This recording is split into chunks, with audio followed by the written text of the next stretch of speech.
Gold trusted gold buyers మీరు తాకట్టు పెట్టిన బంగారాన్ని విడిపించి ఈ రోజు ఉన్న మార్కెట్ ధరకు కొనబడను.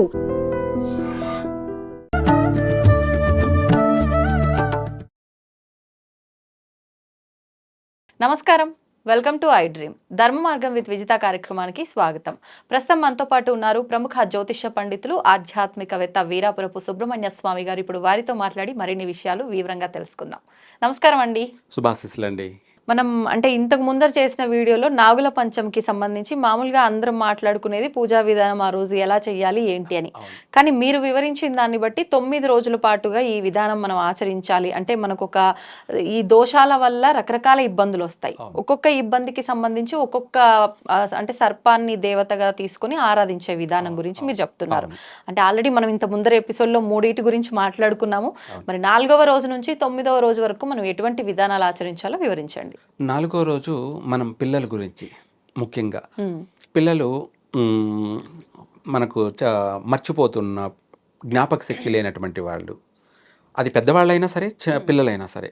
అయితే ఇంపార్టెంట్గా ఏంటంటే పిల్లలు, ఎందుకంటే చదువుకున్నది గుర్తుండకపోవడం, అలాగే మర్చిపోతూ ఉండడం, ఎక్కువగా నిద్రపోవడం, చదువు అనేది ఇంట్రెస్ట్ లేకుండా పోవడం, ఇటువంటివి పిల్లలు. ఎక్కువగా ఆటల మీద ఉన్నటువంటి పిల్లలు, ఇలా లేదంటే చెడు ఆలోచనలు, చెడు ఆటలు పైన ఇంట్రెస్ట్ చూపించేటువంటి పిల్లలు, వాళ్ళని మంచి సన్మార్గంలో పెట్టడానికి, అలాగే వాళ్ళ భవిష్యత్తు ఒక పునాది అంటే మంచి విద్యావంతులుగాను, మంచి ఉద్యోగవంతులుగాను, మంచి సంస్కారవంతమైన పిల్లలుగాను వాళ్ళు అభివృద్ధి చెందాలంటే ఇంటి ఇల్లాలు తను 4వ రోజు, లేదంటే ఇది పిల్లలు కూడా చేయొచ్చు.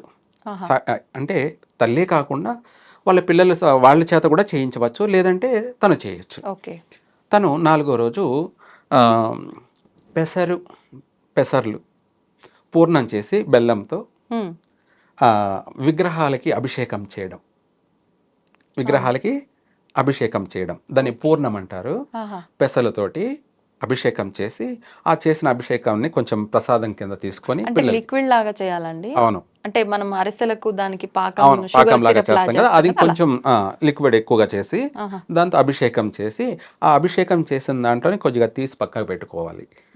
అభిషేకం చేసిన దాన్ని ప్రసాదాన్ని కింద పారేయకుండా కొంచెం తీసి పెట్టుకోవాలి. అలా చేసేసిన తర్వాత మామూలుగా అలంకరణ చేసేసుకొని దారం చుట్టాలి. ఎన్ని వరుసలు? 5 పోగుల దారము ఒక 5 చుట్లు చుట్టేసి, 5 పోగులు 5 చుట్లు చుట్టేసి 5 ప్రదక్షిణలు చేసి, ఆ తర్వాత అయిపోయిన తర్వాత ఆ ప్రసాదాన్ని పిల్లలకు కానీ అందరూ కూడా తినచ్చు. ఇలా చేసినట్టు అయితే వాళ్ళకు మంచి విద్య, మంచి వాక్కు శుద్ధి, మాట తడబాటు కానీ, లేదంటే మాట బొంగురు పోవడం, నత్తి ఇలాంటివి ఉన్నటువంటి వాళ్ళకి చక్కగా పిల్లలకి మంచి ఉచ్చారణ వస్తుంది. మంచి ఉచ్చారణ రావడము, తర్వాత వాళ్ళు చదువులో కూడా బాగా ఎంత కఠినమైన పదాలను కానీ బాగా మాట్లాడడం, పలకడం కానీ, తర్వాత జ్ఞాపక శక్తి పెరగడం కానీ, వాళ్ళ భవిష్యత్తు అనేది 100% బాగుపడుతుంది. మంచి విద్యావేత్తలు అవుతారు, మంచి ఉద్యోగవేత్తలు అవుతారు, మంచి సంస్కారమైనటువంటి నడవడికతోటి, అంటే ఎవరితో ఎలా మాట్లాడాలి, ఎవరితో ఎలా నడుచుకోవాలి అనేది జ్ఞానం అనేది పెరుగుతుంది. దాని మంత్రం కూడా ఏంటంటే ఓం శంఖపాలాయ విద్మహే జ్ఞానప్రదాతాయ ధీమహి. ఈ మంత్రం పిల్లలతో చెప్పించవచ్చు, లేదంటే వీళ్ళే చేయవచ్చు కూడా. ఓం శంఖపాలాయ విద్మహే మమ జ్ఞానప్రదాతాయ ధీమహి తన్నో అనంతః ప్రచోదయాత్ స్వాహ. అన్నిను విద్య, జ్ఞానం వల్లనే అన్నీ వచ్చేస్తాయి మొత్తం మీద. దాన్నే కదా జ్ఞానప్రదాతాయ ధీమహి, నాకు అనంతమైన జ్ఞానాన్ని ప్రసాదించు. ఆ జ్ఞానమే ఐశ్వర్యం, ఆ జ్ఞానమే భవిష్యత్తు, ఆ జ్ఞానమే వాడు బ్రహ్మ. ఒక మాటలో చెప్పాలంటే వాడు మల్టీ టాలెంటెడ్. పిల్లలు చక్కగా అభివృద్ధి చెందుతారు. వాళ్ళు కూడా, ఇంట్లో పెద్దలు కూడా వాళ్ళు మంచి తెలివితేటలతో, మంచి నడవడిక, మంచి సంపాదన, అభివృద్ధి చెందుతారు. ఇలా చెప్పుకుంటూ పోతే అది అనంతం. అందుకనేసి ఆ 4వ రోజు ఇలా ఈ విధానం ప్రత్యేకంగా పిల్లలకు సంబంధించి. అవును. 5వ రోజు చూసుకునేటప్పటికి మనకు ఆ, అన్నప్రాసన అని చెప్పాలి. ఒక మాట చెప్పండి. వాళ్ళు ఎప్పుడు చేశారో ఏమో, ఎలా చేశారో, ఏ రోజు చేశారో, ఘాతుక అశుభ తిథుల్లో కానీ, అశుభ వారాల్లో కానీ, అశుభ మాసాల్లో కానీ ఒకవేళ చేసినట్టయితే, అంటే అది అశుభ మాసం కాదు, వాళ్ళు చేస్తుంది అడిగే తెలుసుకొనే చేస్తారు, కానీ కానీ అది వీళ్ళకి సరిపోతుందా లేదా అనేది తెలియదు ఓకే. చేసే ఆ అన్నప్రాసన చేసిన సమయం. ఎందుకు అది కూడా అన్నామంటే, ఆ శుభ సమయంలో చేయని పక్షాన వాళ్ళకు తిండికి లోటుపాట్లు ఉంటాయి, అంటే ఇబ్బంది పడుతూ ఉంటారు, పనులు చేస్తూ ఉంటారు, సంపాదన ఉంటుంది, సమయానికి తినలేరు. కొంతమందికి సంపాదనే లేక తినడానికి కూడా కష్టాలు పడుతూ ఇబ్బందులు పడుతూ ఉంటారు. కొంతమందికి ఆరోగ్య సమస్యలతోటి తినలేకపోతూ ఉంటారు. ఇటువంటివి అనేకమైన సమస్యలు వస్తూ ఉంటాయి. అందుకనేసి వాళ్ళు జీవితాంతం అన్నపానీయాలకు ఎటువంటి లోటు లేకుండా, వాళ్ళకే కాకుండా వాళ్ళ చుట్టూ ఉన్న వాళ్ళకి 10 మందికి వాళ్ళు పెట్టేటువంటి స్తోమత కలిగి ఉండడము, అంటే ఆర్థికంగా కూడా వాళ్ళు బాగుండడం అన్నమాట. ఇట్లా అన్ని విధాలా కూడా అది ఉపయోగపడుతుంది. 5వ రోజు కుటుంబం అంతా కూడా పంచభక్ష పరమాణాలతో వాళ్ళు ప్రతిరోజు దినదినం వృద్ధి చెందుతూ ఉంటారు. కోటి కోసమే కోటి విద్యలు. అంతే. ఎవరైనా నువ్వు చేసినా, నేను చేసినా, ఎవరేం చేసినా కోటి విద్యలు అనేది కూడా దీనికోసమే. కాబట్టి అందులో మనం బాగుండడం, మనం నమ్ముకున్న వాళ్ళకి 10 మందికి మనం పెట్టే స్తోమత కలిగి ఉండడం, దీనికి సంబంధించినటువంటి మంత్రం అది. ఓం మహాపద్మాయ విద్మహే సహాజన్యాయ ధీమహి తన్నో సర్పః ప్రచోదయాత్, లేదా ఓం మహాపద్మాయ విద్మహే సహాజన్యాయ ధీమహి తన్నో అన్నప్రదాత ప్రచోదయాత్. అన్న ప్రదాత ప్రచోదయాత్. ఈ మంత్రం చేసుకోవాలి. మరి అక్కడ ఆరాధన దగ్గర విషయానికి వచ్చేసరికి, ఆరాధన దగ్గర ఇందాక మనము చెప్పుకున్నాం పెసలతోటి, ఇక్కడ పెరుగు అన్నంతో అభిషేకం చేసి ఆ పెరుగన్నాన్ని దద్దోజనం అనొచ్చు, అది తీసుకొని మనము పక్కన పెట్టుకొని ఆ ప్రసాదాన్ని అందరూ కూడా, కుటుంబ సభ్యులందరూ కూడా తినాలి. అలా చేసినట్టు అయితే వాళ్ళ కుటుంబానికి అన్నపానీయాలకి వంశాంతరం అంటారనమాట. అటు 7 తరాలు, ఇటు 7 తరాలు. ఈ రోజు మనం చేసిందే మన కుటుంబానికి, వంశానికి అంతా వర్తిస్తుంది. మంచిదే కదా అలా అయితే. అలా వాళ్లకు ఎప్పుడు కూడా నిత్యం లోటుపాట్లు ఉండవు, ఎటువంటి లోటుపాట్లు ఉండవు.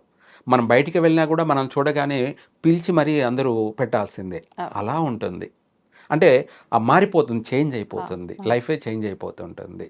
అలా వాళ్ళ జీవితం 3 పూల 6 కాయల్లా అభివృద్ధి చెందాలి అంటే 5వ రోజు ఇలా చేయాలి. 6వ రోజుకి వచ్చేటప్పటికి మనం మన యొక్క ప్రాణాన్ని సేవ్ చేసుకోవడం మృత్యుంజయుడు అంటారు. ఏమంటారు? మృత్యుంజయుడు. ఒక మాటలో ఆరోగ్య గండాలు కావచ్చు, వాహన ప్రమాదాలు, లేదా రకరకాలైనటువంటి ప్రమాదాలు, ఇవి అన్నీ పక్కన పెట్టేస్తే ఎవరి ప్రాణం ఎక్కడుంది, ఎలా ఉంది, దాన్ని ఎప్పుడు తీసుకెళ్ళాలి అన్నదే సర్పాధీనం. దాన్నే పాశం అంటారు. ఏమంటారు? పాశం. యముడి చేతిలో ఉన్నటువంటి తాడంటారు దాన్ని యమపాశం అంటారు. ఆ యమపాశమే ఎవరి ప్రాణాన్ని ఎప్పుడు తీసుకురావాలో, అది ఎలా ఉంటుంది, ఏ రూపంలో ఉంటుంది, ఎట్లా ఉంటుందో దాన్ని ఎలా తీసుకురావాలనో అలా తీసుకొస్తాడు. దానికోసమే ఓం నీల సర్పాయ విద్మహే మమ ప్రాణప్రదాతాయ ధీమహి తన్నో సర్పః ప్రచోదయాత్. ఇది మన యొక్క ప్రాణానికి సంబంధించి ప్రశాంతంగా ఉండడము, మనశ్శాంతిగా ఉండడానికి, ఎటువంటి భయము లేకుండా, బెనుకు, భయము అనేటివి, కంగారు, టెన్షను అనేటివి ఏవి లేకుండా, వాళ్ళు ప్రపంచమంతా ఇదవుతున్నా కూడా నాకేమిలే, బాగున్నాను, బిందాస్గా, వాడు కాన్ఫిడెన్స్గా, ఒక మనోధైర్యంతో జీవిస్తాడు చక్కగా. ఎటువంటి భయం ఉండదన్నమాట. ఆకాశం వచ్చి మిందపడుతుందన్నా కూడా సరే పడని చూద్దాం అన్నంత ధీమాగా. అలాంటి వాళ్ళకి, వాళ్ళ కుటుంబానికి పూర్ణ ఆయుష్ కలుగుతుంది. విధానం ఏం ఆచరించాలండి? ఇక్కడ విధానానికి వచ్చేటప్పటికి బెల్ల పొంగలితోటి అభిషేకం చేసి, ఆ బెల్ల పొంగలిని పరమాన్నం తీసుకొని అందరూ ప్రసాదం కింద తీసుకోవాలి, తినాలి. అలా తిన్నట్టు అయితే చక్కగా వాళ్ళకి కలిసి వస్తుంది.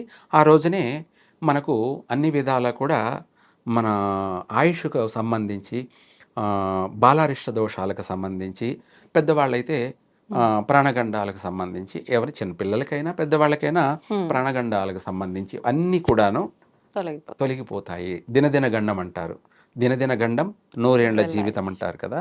ఇటువంటివన్నీ కూడా వైదొలిగిపోయి వాళ్ళు నూరేండ్లు పూర్ణాయుష్తోటి జీవిస్తారు.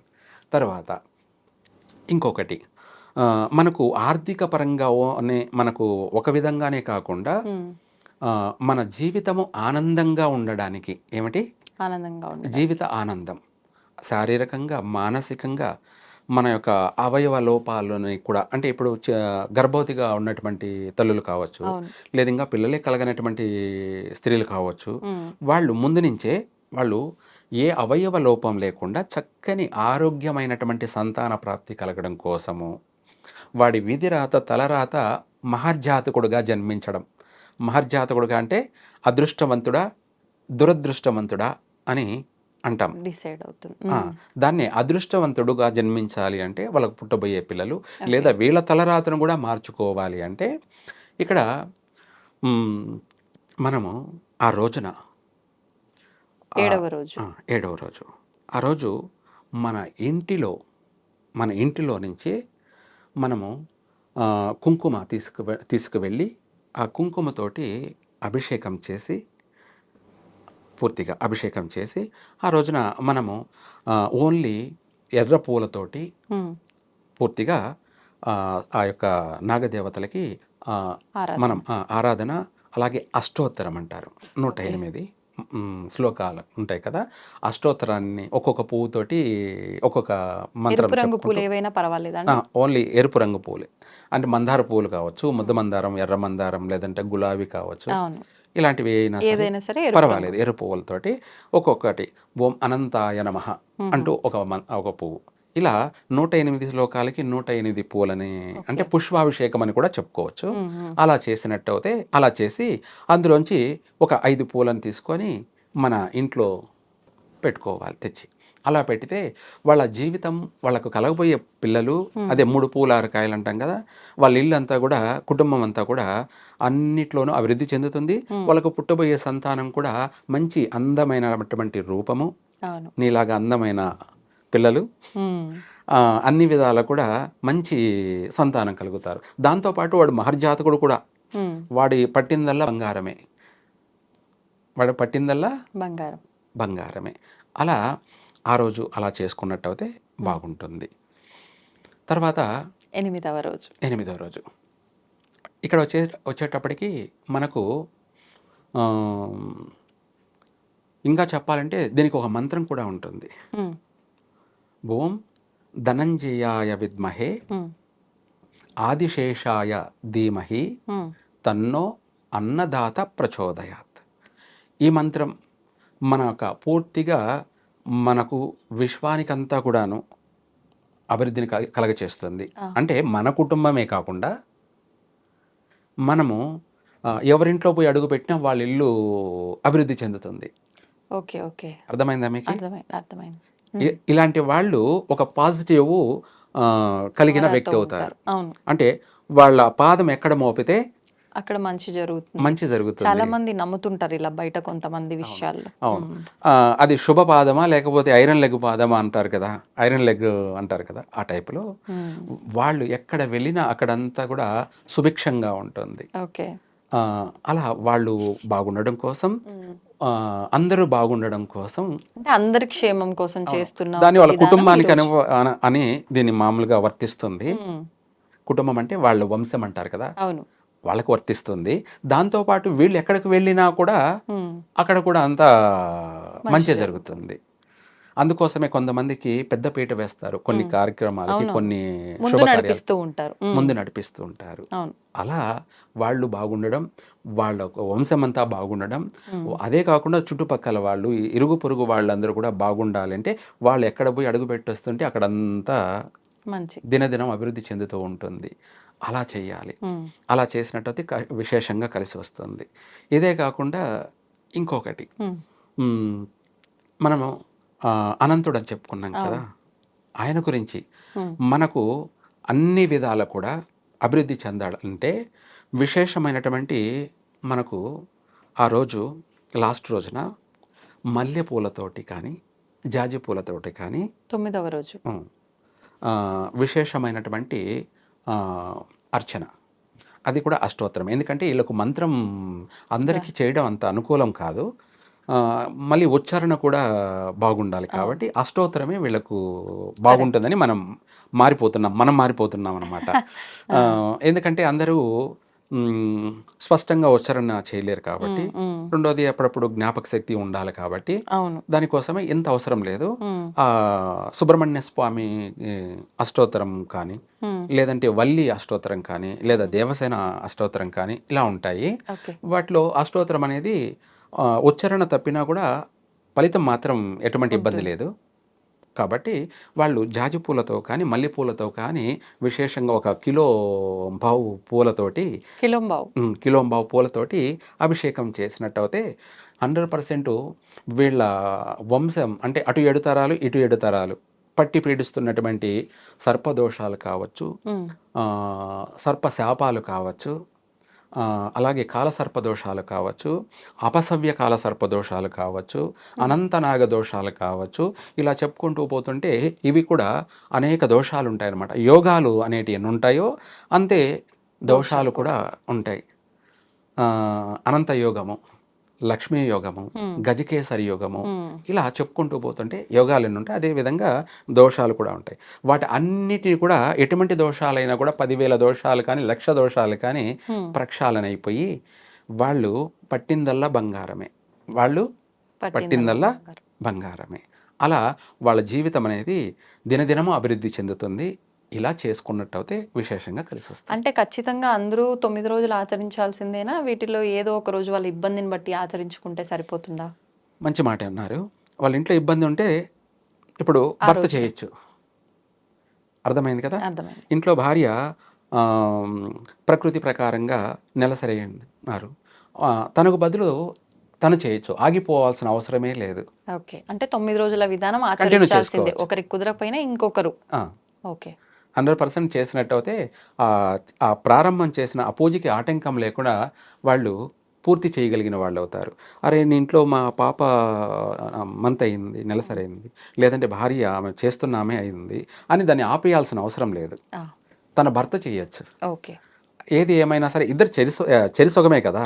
స్త్రీ పురుషులు ఇద్దరు సరి సమానమే కాబట్టి ఒకరికి ఇబ్బంది వచ్చిందని ఇంకొకరు దాన్ని ఆగిపోవాల్సిన అవసరం లేదు. తన భర్త కొనసాగించవచ్చు. కానీ కంపల్సరిగా 9 రోజులు చేసినట్టయితే ఇందాక చెప్పినట్టు అన్ని యోగాలు కలుగుతాయి. అన్ని యోగాలు కలుగుతాయి, చక్కగా అందరూ బాగుంటారు. బాగుండడం కోసమే మనం ఇచ్చే ఈ యొక్క సలహా. ధన్యవాదాలండి. సర్వే జన సుఖినో భవంతు. దీన్ని తవ్వండి.